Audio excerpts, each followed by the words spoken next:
నమస్కారం. సిసి న్యూస్కు స్వాగతం. నా పేరు రహీం. ముందు హెడ్లైన్స్. కూటమి అభ్యర్థి ఆలపాటి రాజాను అఖండ మెజార్టీతో గెలిపించాలని ప్రచారంలో శాసనసభ్యులు ప్రతిపాటి వేడుకోలు.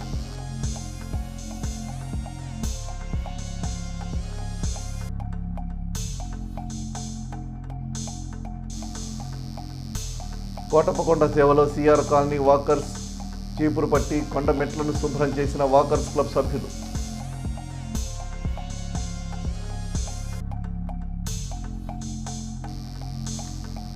ఎన్నికల ప్రచారంలో పాల్గొన్న పీడీఎఫ్ ఎమ్మెల్సీ లక్ష్మణరావు ప్రజల పక్షం మాట్లాడే నేతను ఎన్నుకోవాలని అభ్యర్థన.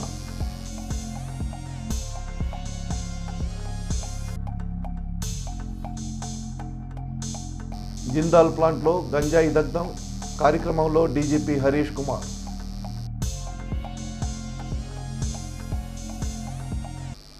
స్నేహశీలి మృదు స్వభావి మనందరి వాడైన ఆలపాటి రాజేంద్ర ప్రసాద్ను భారీ మెజార్టీతో గెలిపించాలని మాజీ మంత్రి స్థానిక శాసనసభ్యులు ప్రతిపాటి పుల్లారావు పిలుపునిచ్చారు. ఈ మేరకు పట్టభద్రుల ఎమ్మెల్సీ ఎన్నికల ప్రచారంలో భాగంగా కూటమి పార్టీల నాయకులు పట్టణంలోని కృష్ణవేణి స్కూల్ క్యాంపస్లు, మోడ్రన్, బ్రిలియంట్, విజ్ఞాన్ విహార్ తదితర ప్రైవేటు పాఠశాలల్లో ఉపాధ్యాయులు వారి అనుబంధ వర్గాల వారిని కలిసి ఈ నెల 27వ తేదీన జరిగే ఉమ్మడి కృష్ణా, గుంటూరు జిల్లాల పట్టభద్రుల ఎమ్మెల్సీ ఎన్నికల్లో తమ అమూల్యమైన ఓటును ఆలపాటి రాజేంద్ర ప్రసాద్కు మొదటి ప్రాధాన్యత ఓటు వేయాలని కోరారు. ఈ సందర్భంగా కూటమి నాయకుల నేతలు మాట్లాడుతూ రాష్ట్రాన్ని అభివృద్ధి పదంలో నడిపించేందుకు శాసన మండలిలో కూడా మనకు బలం ఉండాలని, విద్యార్థి దశ నుంచే విద్యార్థుల సమస్యల పట్ల అవగాహన, అనుభవం, పోరాట తత్వం కలిగిన సీనియర్ రాజకీయ నాయకులు, మాజీ సాంకేతిక శాఖ మంత్రి, విద్యావేత్త, విలువలతో కూడిన రాజకీయాలను, మన సంస్కృతి, సాంప్రదాయాలు, సమస్యల పట్ల పూర్తి అంకితభావం కలిగిన ఆలపాటి రాజేంద్ర ప్రసాద్ను శాసన మండలికి పంపించేందుకు మనందరం కృషి చేయాలని పిలుపునిచ్చారు. తెలుగుదేశం, జనసేన, బీజేపీ బలపరిచిన కూటమి అభ్యర్థి ఆలపాటి రాజేంద్ర ప్రసాద్కు ఓటు వేసేందుకు పట్టభద్రులు సానుకూలంగా ఉన్నారని, గత ప్రభుత్వం రాజ్యాంగ ఉల్లంఘనకు పాల్పడిందని, న్యాయ వ్యవస్థలన్నీ కూడా తప్పుదారి పట్టించి రాజ్యాంగం కల్పించిన హక్కులను కాలరాసిందని మండిపడ్డారు. న్యాయ వ్యవస్థలో కూడా అనేక మార్పులు రావాల్సిన అవసరం ఎంతైనా ఉందని, ఇవన్నీ సాధ్యపడాలంటే విలువలతో కూడిన వ్యక్తులను మండలికి ఎంపికైనప్పుడే సాధ్యపడుతుందని నాయకులు అభిప్రాయం వ్యక్తం చేశారు. ఈ కార్యక్రమంలో జనసేన నియోజకవర్గ సమన్వయకర్త తోట రాజా రమేష్, బీజేపీ నియోజకవర్గ ఇన్ఛార్జ్ తాడిపత్రి జయరామిరెడ్డి, మాజీ market yard chairman Nelluri Sadasivarao, Makki Narasimharao, మాజీ market yard chairman SS Subhani, పట్టణ తెలుగుదేశం పార్టీ ప్రధాన కార్యదర్శి మద్దుమాల రవి తదితరులు పాల్గొన్నారు.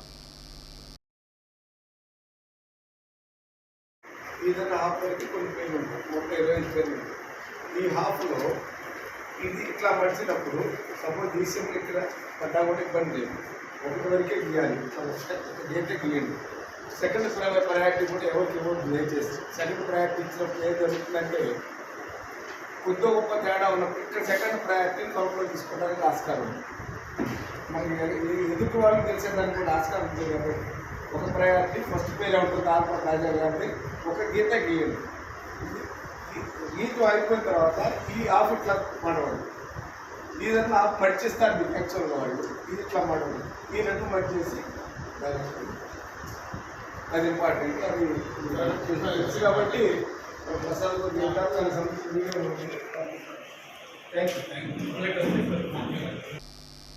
అపరిశుభ్ర చనిపోయిన కోళ్లను విక్రయిస్తే కఠిన చర్యలు తీసుకుంటామని మున్సిపల్ కమిషనర్ పి శ్రీహరిబాబు హెచ్చరించారు. ఆయన మీడియాతో మాట్లాడుతూ ప్రజారోగ్యం దృష్ట్యా చికెన్, మాంసం విక్రయదారులు నాణ్యమైన, శుభ్రమైన మాంసం విక్రయాలు చేయాలని సూచించారు. చికెన్ విక్రయాలు చేసే క్రమంలో బయట ఉంచకుండా గ్లాస్ ఏర్పాటు చేసుకొని ఈగలు వాలకుండా చూడాలన్నారు. పట్టణంలోని కొన్ని చికెన్ దుకాణాల్లో చనిపోయిన కోళ్లను విక్రయిస్తున్నట్లు ఇప్పటికే ఫిర్యాదులు అందాయని ఆయన వెల్లడించారు. చనిపోయిన కోళ్లను కోసి రోజుల పాటు డీప్ ఫ్రిడ్జ్లో భద్రపరిచి కుళ్ళిన చికెన్ను విక్రయిస్తున్నట్లు సమాచారం అందిందని, వీటిపై నిఘా ఏర్పాటు చేసినట్లు ఆయన వివరించారు. చికెన్ సెంటర్స్ చాలా ఉన్నాయి. ఇక్కడ ఆదివారం అయితే ఎక్కువగా చికెన్ వ్యాపారం జరుగుతుంది. వ్యాపారస్తులందరూ కూడా చక్కగా వ్యాపారం చేసుకొని చక్కని చికెను, మంచి చికెను ప్రజలకు అందించాలి. ఆరోగ్యరీత్యా ఎక్కువ మంది చికెన్ వాడుతున్నారు. హోటల్స్లో అయితే ఏమి, పబ్లిక్ అయితే ఏమి, ఎక్కువగా నాన్ వెజ్ ఇక్కడ వాడే ఇది ఉంది.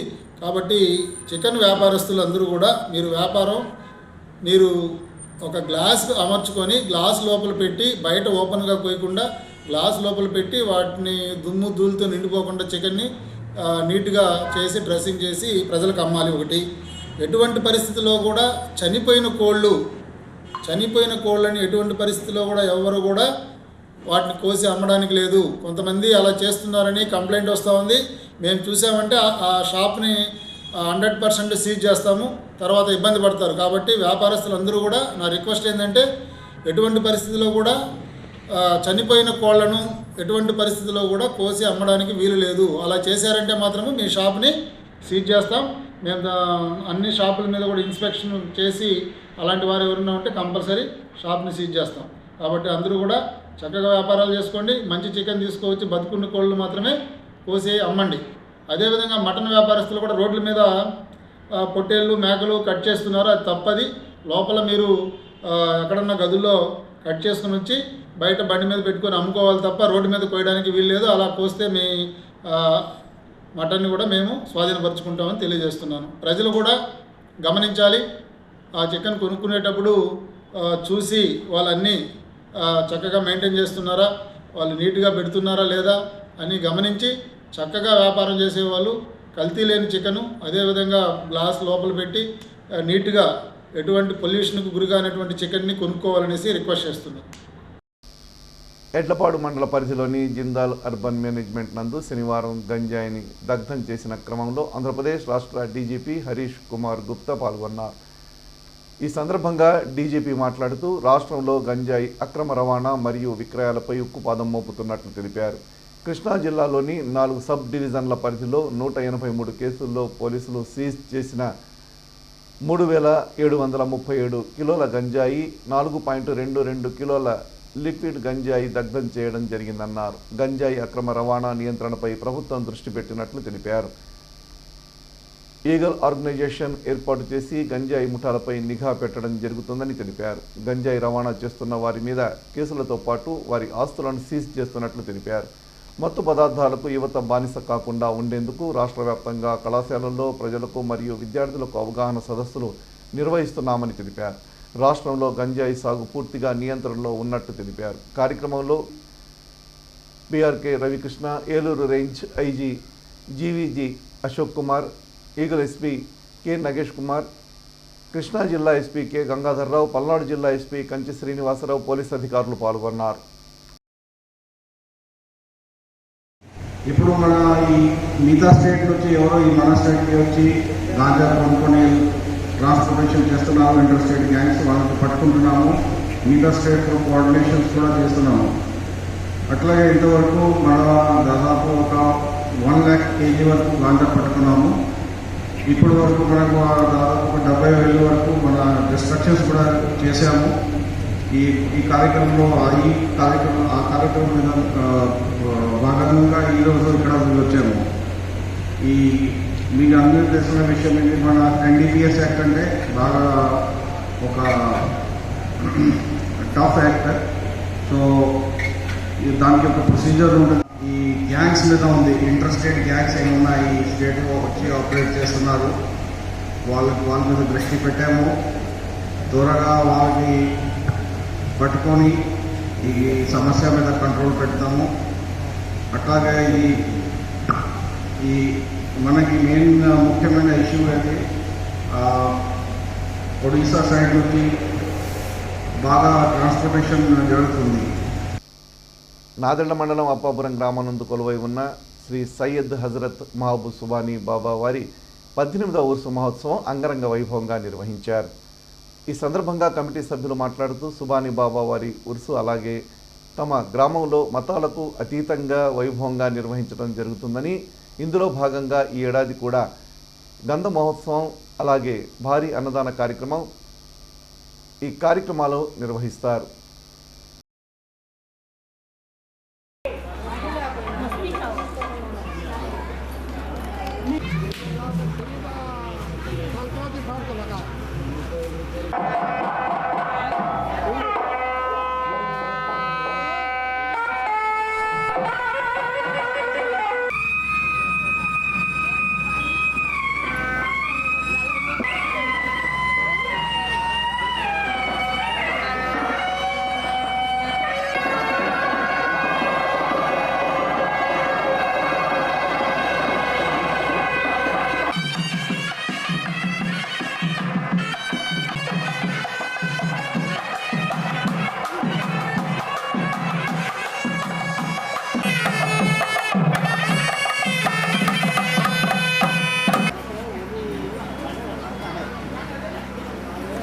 మన ఆచారం మన ఆనవాయితీ అనే నినాదంతో కోటయ్య చెంతకు చేరేందుకు సిద్ధమవుతుంది అప్పాపురం గ్రామ ప్రభ.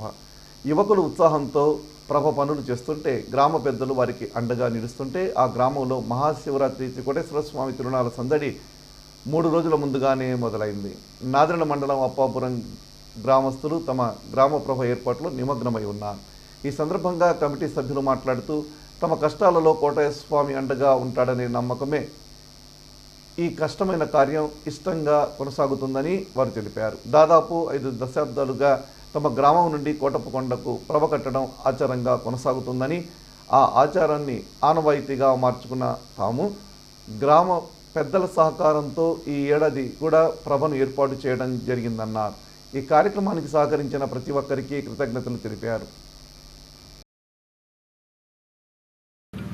గత 48 సంవత్సరాలుగా నిర్విరామంగా కొనసాగుతున్న ఈ మహా కార్యక్రమానికి మా గ్రామ పెద్దలు, మా సాటి ఉద్యోగులు, మా ఊరి రైతులు అండ్ మా ఊరి ఆడపడుతుల సహకారంతో ఆ త్రికోటేశ్వర స్వామి దీవెనలతో ప్రతి ఏడు నిత్యంగా ఆగకుండా ఈ కార్యక్రమం ఎంతో సజావుగా సాగడానికి వీళ్ళందరి కృషి దీనికి కారణం. ఏ దేశం ఎగినా ఎందుకు కాలినా పొగడరా మన భారత జాతిని పెద్దోళ్ళు అంటే, ఏ దేశం వెళ్ళినా ఏ పని చేస్తున్నా పొగడరా మన కన్న ఊరిని, నిలపరా మన ప్రావ సంప్రదాయాన్ని మా ఊరి ఉద్యోగులు కంకణం కట్టుకొని వారి సహాయ సహకారాలు 100% దీనికి అందిస్తూ అండ్ మా ఊరి పెద్దల పర్యవేక్షణలో అండ్ మా ఊరి రైతన్నల పూజా కార్యక్రమాలతో అండ్ మా ఆడవారి సహకారంతో మేము దీనిని 5 రోజుల నుంచి వారం దాకా సాగే మా ఈ కార్యక్రమాన్ని ఇంత సజావుగా సాగుతుందంటే త్రికోటేశ్వర స్వామి దీవెనలు మా మీద ఉండబట్టే కొనసాగుతుందనిగా మేము. నాదెండ్ల మండలం ఎండుగుంపాలెం గ్రామం నందు Panchayatiraj and rural development EO Kumari పర్యటించారు. శానిటేషన్పై ప్రజలకు అలాగే పారిశుధ్య కార్మికులకు అవగాహన కార్యక్రమం నిర్వహించారు. గ్రామాన్ని పరిశుభ్రంగా ఉంచడం పారిశుధ్య కార్మికులతో పాటు ప్రజలందరి బాధ్యత అన్నారు. అలాగే తడి పొడి చెత్త వేరు చేసి సేకరించడంపై పారిశుధ్య కార్మికులకు అవగాహన కల్పించారు. అనంతరం వ్యర్థాల నిర్వహణ కేంద్రాన్ని పరిశీలించారు. ఈ కార్యక్రమంలో పంచాయతీ కార్యదర్శి షేక్ అహ్మద్, సచివాలయ సిబ్బంది తదితరులు పాల్గొన్నారు. కృష్ణా గుంటూరు జిల్లాల గ్రాడ్యుయేట్ ఎమ్మెల్సీ ఎన్నికల్లో పీడీఎఫ్ అభ్యర్థిగా పోటీ చేస్తున్న తనను గెలిపించాలని అభ్యర్థి కెఎస్ లక్ష్మణరావు ఓటర్లకు విజ్ఞప్తి చేశారు. పట్టణంలోని పెన్షనర్స్ భవన్లో జరిగిన సమావేశంలో ఆయన మాట్లాడుతూ తనను గెలిపిస్తే ఉద్యోగ, ఉపాధ్యాయ, కార్మిక, అంగన్వాడీ, ఆశా వర్కర్ల, నిరుద్యోగుల సమస్యలు చట్టసభల్లో వినిపించి వారి సమస్యల పరిష్కారం కోసం కృషి చేస్తానన్నారు. పీడీఎఫ్ ఎమ్మెల్సీగా తాము చట్టసభల్లో విలువలతో కూడిన రాజకీయం చేశామని, 2007 నుండి ఇప్పటి వరకు ప్రభుత్వం ఏదైనా రాజీ పడకుండా ప్రజా సమస్యల మీద పోరాడామన్నారు. ప్రభుత్వం ఏదైనా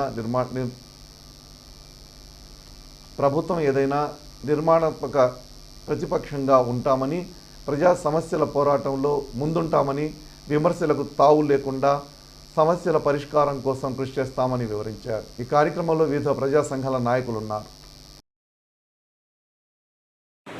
27వ తేదీన కృష్ణా గుంటూరు జిల్లాల శాసనమండలి గ్రాడ్యుయేట్ ఎమ్మెల్సీ ఎన్నికల్లో ప్రజా సంఘాలు, కార్మిక సంఘాలు, ఉద్యోగ, ఉపాధ్యాయ, పెన్షనర్ సంఘాలు బలపరిచిన ప్రోగ్రెసివ్ డెమోక్రటిక్ ఫ్రంట్ పీడీఎఫ్ అభ్యర్థిగా నేను పోటీ చేస్తున్నాను. కృష్ణా గుంటూరు జిల్లాలకు సంబంధించిన గ్రాడ్యుయేట్ ఓటర్లు అందరూ తమ తొలి ప్రాధాన్యత ఓటు నాకు వేయవలసిందిగా మీడియా ద్వారా విజ్ఞప్తి చేస్తూ ఉన్నారు. 2007వ సంవత్సరంలో శాసన మండలి తిరిగి పునరుద్ధరించిన తర్వాత టీచర్స్ గ్రాడ్యుయేట్ నియోజకవర్గాల నుండి 7 మందిని గెలుపొందాం. చుక్కా రామయ్య, ప్రొఫెసర్ నాగేశ్వర్, నేను, బాలసుబ్రహ్మణ్యం తదితరులు. ఈ 7గురం కూడా ఆ రోజున పీడీఎఫ్ ప్రోగ్రెసివ్ డెమోక్రటిక్ ఫ్రంట్ ఏర్పడి పనిచేస్తున్నాం. గత 18 సంవత్సరాల్లో 14 మంది ఎమ్మెల్సీలుగా గెలుపొందటం జరిగింది. ఈ 18 సంవత్సరాలుగా మేము ఉద్యోగులు, ఉపాధ్యాయులు, పెన్షనర్లు, కార్మికులు, నిరుద్యోగులు, కౌలు రైతులు, అంగన్వాడీలు, ఆశాలు, రైతాంగం, ఇరిగేషన్, ఇలా ఏ ఇష్యూ ఉన్నా సరే శాసన మండలిలో ప్రస్తావించాం. వాయిదా తీర్మానాల ద్వారా ప్రభుత్వం దృష్టికి తెచ్చాం, ప్రభుత్వాల మీద ఒత్తిడి తెచ్చాం. అలాగే శాసన మండలి వెలుపల ఆయా సంఘాలు చేసే ఉద్యమాలకి మేము సంపూర్ణ మద్దతు ఇవ్వటం జరిగింది. కోటప్పకొండ తిరునాళ్ళ సందర్భాన్ని పురస్కరించుకొని Chilakaluripet CR colony park walkers welfare association Swachh Bharat కార్యక్రమాన్ని నిర్వహించారు. ఇందులో భాగంగా ఆదివారం కోటప్పకొండ త్రికోటేశ్వర స్వామి వారి మెట్ల మార్గాన్ని శుభ్రం చేసే కార్యక్రమం చేపట్టారు. ఈ కార్యక్రమంలో దాదాపు 45 మంది సభ్యులు వాలంటీర్లుగా పాల్గొన్నారు. మహాశివరాత్రి పర్వదినాన్ని పురస్కరించుకుని ఈ కార్యక్రమాన్ని చేపట్టారు. ఈ సేవా కార్యక్రమాల్లో వివిధ నూలు మిల్లుల అధిపతులు, పారిశ్రామికవేత్తలు ఉండడం విశేషం. చేదుకోకోటయ్య ఆదుకోకోటయ్య అంటూ హరహరనామం స్మరిస్తూ కోటప్పకొండకు ప్రభలు చేరనున్నాయి. మహాపర్వదినాన్ని పురస్కరించుకొని భారీ విద్యుత్ ప్రభలు కొలువుదీరనున్నాయి. కొండపై కొలువున్న కోటయ్య స్వామి కిందకు దిగురావాలంటే కోటిన్నొక్క ప్రభ నిర్మించాలని స్థల పురాణం చెబుతుంది. ఈ నమ్మకంతో భక్తులు ప్రభలను నిర్మిస్తూ కొండకు తరలిస్తున్నారు. ఈ సందర్భంగా సిసి న్యూస్ ప్రత్యేక కథనం. భక్తులకు కోటయ్య స్వామి కొంగు బంగారం. మహాశివరాత్రి పర్వదినాన ప్రముఖ శైవక్షేత్రం కోటప్పకొండ శ్రీ త్రికోటేశ్వర స్వామి సన్నిధిలో తిరునాళ్ళు అంగరంగ వైభవంగా జరగనుంది. మహిమాన్వితుని క్షేత్రంగా వెలుగొందుతున్న కోటప్పకొండ తిరునాళ్లలో భారీ విద్యుత్ ప్రభలు కొలువుదిరాయి. తిరునాళ్లకు పల్లెల్లో పోటాపోటీగా ప్రభలు నిర్మిస్తారు. ఒక్కో ప్రభ 90 అడుగులకు పైగా ఎత్తులో రూపుదిద్దుకుంటుంది. సంస్కృతి సాంప్రదాయాలకు ఈ ప్రభలు అద్దం పడతాయి. తిరునాళ్లకు నెల రోజుల ముందు నుంచే గ్రామాల్లో భారీ విద్యుత్ ప్రభల సందడి మొదలైంది. ఊరంతా కలిసికట్టుగా ప్రభల పనుల్లో పాల్గొంటారు. ఈ ఏడాది తిరునాళ్లకు భారీ విద్యుత్ ప్రభలు తరలిస్తున్నారు. ఒక్కో ప్రభ నిర్మాణ వ్యయం 30 నుంచి 35 లక్షల వరకు ఉంటుంది. గతంలో ఎడ్లతో ప్రభను తరలించేవారు. నేడు ట్రాక్టర్ల ద్వారా తరలిస్తున్నారు. ప్రభ బగ్గాలు పట్టుకునేందుకు వందలాది మంది పాల్గొంటారు. రథం విరుసు విరిగితే వెంటనే తయారు చేసేందుకు సంబంధిత పనివారు వెంట నడుస్తారు. రంగురంగుల లైట్లు వీటిని వెలిగించే విధానం చూపర్లను కట్టిపడేస్తుంది. ప్రభల నిర్మాణంలో గ్రామాలకు గ్రామాలు పోటీ పడతాయి. ఈ పోటీల్లో పోసకుప్పల ప్రభ, మండపాల ప్రభ, టిక్కీల ప్రభలు, విద్యుత్ ప్రభలు, బాలప్రభలు ఇలా వివిధ రకాలు ఉంటాయి. సాధారణ ప్రభలు అధిక సంఖ్యలో కొండకు తరలి వస్తాయి. ప్రభలపై తిరునాళ్లలో సంగీత విభావరి నృత్యాలు నిర్వహిస్తారు. ఇక కోటప్పకొండ తిరునాళ్లలో చిలకలూరిపేట ప్రాంత ప్రభలకు ప్రత్యేకత ఉంది. కావూరు, అప్పాపురం, అమీన్సాహెబ్పాలెం, గోవిందపురం, కమ్మవారిపాలెం, ఎడవల్లి, మద్దిరాల, బొప్పూడి, పురుషోత్తపట్నం గ్రామాలలో 2 రోజుల ముందే పూర్తి చేసి ప్రభలను టీవీగా నిలుపుతారు. చేదుకో కోటయ్య అంటూ శివరాత్రి నాడు బయలుదేరనున్నాయి. పురుషోత్తమపట్నం నుండి ఈ ఏడాది తోట పుల్లపతాత, గ్రామ, మండలనేని, బైర, చిన్నతోట, యాదవరాజుల, తోట కృష్ణమ్మ, బ్రహ్మంగారిగుడి బజారు ఈ ప్రభలు కొండకు బయలుదేరేందుకు సిద్ధమయ్యాయి. క్రమం తప్పకుండా కోటప్పకొండకు ప్రభను నిర్మించే కావూరు ప్రభ 70 వసంతాలను పూర్తి చేసుకుని కోలాహలంగా కొండకు బయలుదేరేందుకు సిద్ధమైంది. అప్పాపురం, అమీన్సాహెబ్పాలెం, గోవిందపురం, కమ్మవారిపాలెం, ఎడవల్లి, మద్దిరాల గ్రామాల్లో కన్నుల పండుగగా గ్రామ తిరునాళ్ళ పండుగను జరుపుకోనున్నారు. నాదెళ్ల మండలంలోని అవిసాయపాలెం, అప్పాపురం గ్రామాలకు చెందిన భారీ విద్యుత్ ప్రభలను గ్రామస్తులు సిద్ధం చేశారు. ఉదయం 10 గంటల నుంచి ఈ ప్రభలు గ్రామస్తులు కొండకు తరలించేందుకు సిద్ధమయ్యారు. అవిసాయపాలెం ప్రభ ఈ ఏడాది 68వ వార్షికోత్సవాన్ని జరుపుకుంటుంది. అందులో భాగంగానే దేశంలోనే అత్యంత వైభవంగా జరిగే ఈ మహాశివరాత్రి ఉత్సవంలో భక్తులు పెద్ద ఎత్తున పాల్గొని ఆ త్రికోటేశ్వరుని మనసారా దర్శించుకోవాలని సిసి న్యూస్ ప్రత్యేకంగా ఆకాంక్షిస్తుంది.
ప్రభ, గ్రామ ప్రభ, వైరావారి ప్రభ, చిన్నతోటవారి ప్రభ, యాదవరాజుల ప్రభ అన్ని ప్రభలు కూడా నిలబెట్టి లేపడం జరిగినది.